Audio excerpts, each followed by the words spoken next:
쌍살벌에 쏘인 벌독이 빠르게 번지는 현상에 대해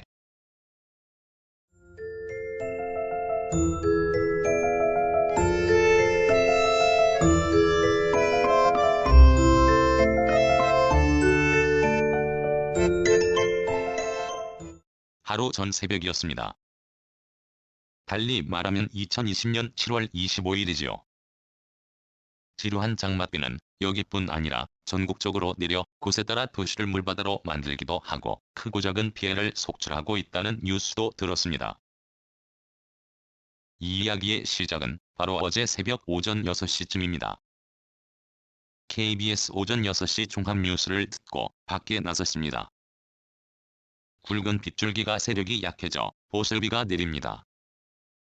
세찬 장맛비로 말미암아 꼼짝하지 못하고 집안에서 지내느라 찌뿌드드한 몸을 풀려고 두 가지 도구를 들었습니다. 하나는 긁어모으기 좋은 호미, 그리고 하나는 생고무로 만든 대형 쓰레받기입니다. 약 한 달 전쯤에 비해당 마당 입구는 15cm 두께로 시멘트 포장을 하고 마당은 자갈을 깔았습니다. 자갈을 깔던 날이었습니다. 세렉스라 칭하는 미니덤프가 첫 번째 자갈을 싣고 와서 마당 입구에서 돌려 후진으로 마당 쪽으로 진입하려 했고, 그러다가 실수로 둑을 무너뜨리며 바퀴가 주저앉기 시작했습니다. 비해당에는 자유인이 아끼는 나무가 한 그루 있습니다. 그것의 위치는 마당 둑 한가운데쯤입니다. 세렉스는 그 나무도 무참히 망가뜨리며 기울어질 정도 훅 빠졌습니다. 전날에 비가 많이 왔다는 사실을 자유인도 그걸 운전하는 사람도 잊은 것입니다. 그에게 가입보험 회사에 견인 요청하고 했는데 엉뚱하게 나의 길동무를 이용하자는 것이었습니다. 속으로 나는 불가능하다고 생각하고 그 제안을 선뜻 받아들이지 않았습니다. 왜냐하면 세렉스는 자갈을 한 차 싣고 있었고 그 자체의 무게도 장난이 아닐 것입니다.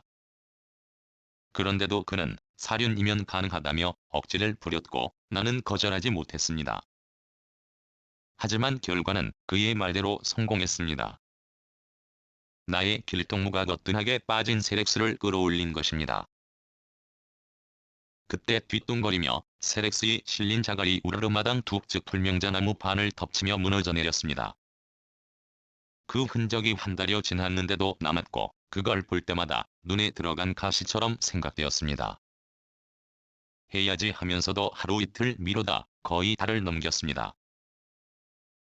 그래서 한 사흘 굵은 비를 퍼붓다가 세력이 약해진 틈을 타서 마당둑에 있는 자갈을 긁어모으려고 일나섰습니다. 장화를 신었습니다. 한 번, 두 번 자갈을 긁어모아 마당에서 좀 낮은 곳에 옮기서 세 번째 같은 일을 할 때였습니다. 갑자기 정신이 팍 들 정도 따끔하는 걸 두 군데 느꼈습니다. 거의 반사적으로 따끔거리는 곳을 내 눈이 찾았습니다. 하나는 왼손 약지인데 침이 박혔고 하나는 면장갑을 낀 오른손 약지인데 벌이 침을 꽂은 상태로 달려 있습니다. 벌을 후려쳐도 떨어지지 않기에 얼른 장갑을 벗어 내던지고 투덜거리며 집 안에 들어왔습니다. 무슨 일인지 멀끄러미 보는 칠봉이와 팔봉이에게 말했습니다. 얘들아, 나 벌에 쏘였다. 아침부터 일진이 안 좋아. 두 녀석은 그래도 아무 대꾸하지 않고 저들대로 걱정이 된다는 양현관 앞에서 나의 통태를 살피는 것이었습니다. 일단 한 갭이 피우면서 또 약초 커피 한 잔 먹으면서 생각하기로 했습니다. 그러는 사이에 벌에 쏘인 곳에 통증이 더해집니다. 그냥 아픈 게 압니다. 가려우면서 열이 나고 욱실욱실거리며 따가운 매우 불쾌한 고통입니다. 독충에 쏘였을 때 해독하는 식물이 비해당에 무엇 있는지 점검합니다. 다행하게 비해당에서 응급 처방으로 사용할 약용식물이 넷 있다는 걸 알았습니다. 그것을 취해서 적당하게 잘라 믹서에 넣어 갈았습니다. 그리고 그 물을 먼저 한 컵 마시고 상처 부위에 바릅니다.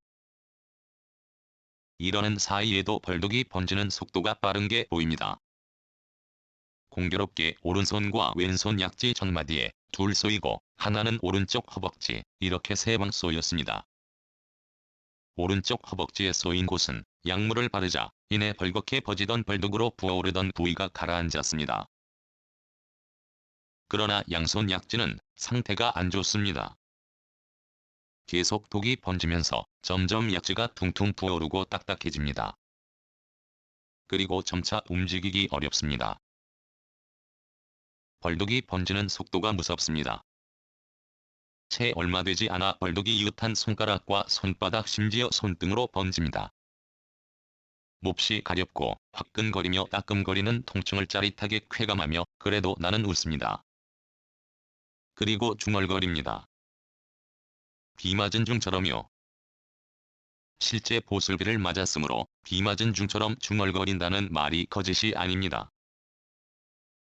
장맛비로 말미암아 꼼짝하지 않다가 좀 부지런 떨려고 한 게 잘못이지만 이것쯤은 별것 아니야. 이 말은 사실 별것처럼 벌독이 빠르게 전이하기에 역으로 말한 것이라 해도 됩니다. 오늘 이전에도 자유인이 벌떼 2번 쏘였습니다. 한 군데는 턱 위치고 한 곳은 오른쪽 어깨 쭉지입니다. 손과 허벅지보다 더 민감한 곳에 쏘였어도 거뜬하게 처리한 적이 있었기에 일종의 벌독을 충분히 치료할 수 있다는 자신감이 앞섰습니다. 그런데 그게 아닙니다. 두 약손가락 천마디에 쏘였다는 게 그 원인입니다. 손가락 피부는 얇습니다. 그러므로 벌독을 해독하는 약물을 발라도 그것보다 독이 번지는 게 빠른 것 같습니다. 그러기에 허벅지에 쏘인 곳은 벌써 가라앉았는데도 손이 전혀 좋아질 기미가 없습니다. 다시 한 겹이 비우며 생각합니다. 비해당에는 사나운 벌에 있습니다. 말벌이 그렇고 말벌보다 훨씬 큰 대왕말벌도 보입니다. 물론 꿀벌도 있습니다. 이런 벌보다 더 무서운 벌도 있습니다. 파브로는 그걸 두고 사냥벌이라고 했습니다. 사냥벌 중에서 옛사람들이 바다리자고 한 쌍살벌은 말벌과 대왕말벌보다 무섭습니다. 생긴 게 무섭다는 말이 아닙니다. 쏘였을 때 그 통증과 고통이 더하다는 것입니다. 쌍살벌도 여럿으로 나누지만 지금은 곤충 탐구가 목적이 아닌 벌에 쏘인 해독을 없애는 게 목적이므로 벌에 대해서는 깊이 들어가지 않겠습니다. 운이 좋아 지난해는 한 번도 벌에 쏘이지 않았는데 올해는 운이 나빠 현재 벌써 5번 쏘였습니다. 그중 2은 이미 거의 흔적이 사라졌고 오늘 3번 쏘인 곳 중 오른쪽 허벅지도 신경을 쓰지 않아도 됩니다. 하지만 양손 약지 전마디에 쏘인 2곳은 빠르게 번지고 있습니다. 2020년 7월 25일 장맛비 내리는 행복충전소 비해당에서